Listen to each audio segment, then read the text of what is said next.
మన అనుభవం వెంకన్న గారిని ఒకసారి గట్టిగా చప్పట్లతో మన అమ్మగారిని మాట్లాడాల్సిందిగా కోరుతున్నాను.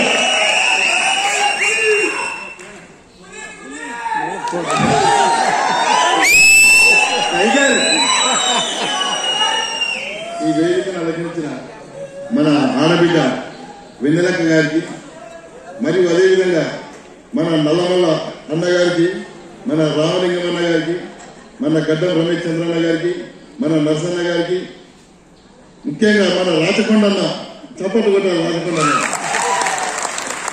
మరియు ఈ ఉద్యమాన్ని ఉవ్వెత్తున సాగించిన అప్పుడు మా దరు అంజన గారికి అప్పట్లో, మరియు మా నగరగంటి కిరణ్ అన్న, మరియు మన విష్ణుకిషోర్ అన్న, మన కాకతీయ వరంగల్ జిల్లా వాస్తవ్యులు మన గడ్డం సుధాకర్ అన్న, మరియు అదేవిధంగా ఈ వేదికను అలంకరించిన మరియు అందరు పెద్దలు, బుక్కలు మెతుకులు లేక అల్లాడుతున్న ఈ నిరుద్యోగ కళాకారులు, మీ అందరికీ నేను తల వంచి శిరస్సు వంచి నేను నమస్కారం చేస్తున్నాను. ఇవాళ ఈ రవీంద్ర భారతి ఇంత అల్లాడుతున్నదంటే చిరునవ్వుతో మన అక్క సాంస్కృతిక సారథి చైర్మన్ అయినందుకు అక్కడ రవీంద్రనాథ్ ఠాకూర్ అయినం ఇలా మనసు కూడా శాంతి ఉన్నది. రవీంద్రనాథ్ ఠాకూర్ అక్కడ విగ్రహం ఉంది.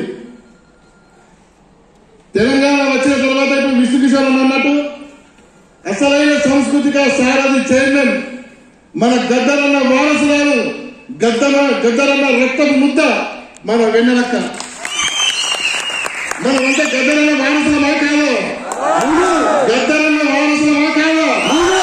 గద్దరన్న పాట వినే కదా మన కళాకారమైంది.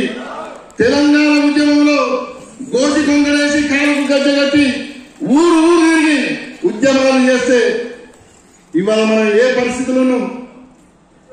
ఇవాళ గద్దరన్న కూడా కాంగ్రెస్ ప్రభుత్వం వచ్చేదాకా గద్దరన్న పరిస్థితులు లేకుండే 3 రోజులు ఆ గడి ముందు నిలబడి అలా ఉంటే మన దొరగారు మన గద్దరన్నకి ఎంత అవమానం కల్పించారు.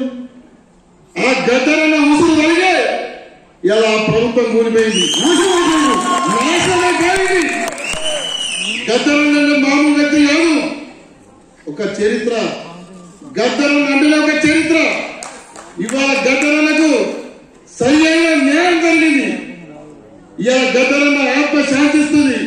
ఇవాళ గద్దరన్న మన గుండెలో ఉన్నాడు. గద్దరన్న మన గుండెలో ఉన్నాడు. కడుపులో ఎంత బాగున్నా మీ కళ్ళలో చిన్నగా ఉన్నది. ఎందుకు? మన వెన్నెలక్క చైర్మన్ అయినందుకు. వెన్నెలక్క మన కళ్ళలో ఉండాలన్న ధైర్యం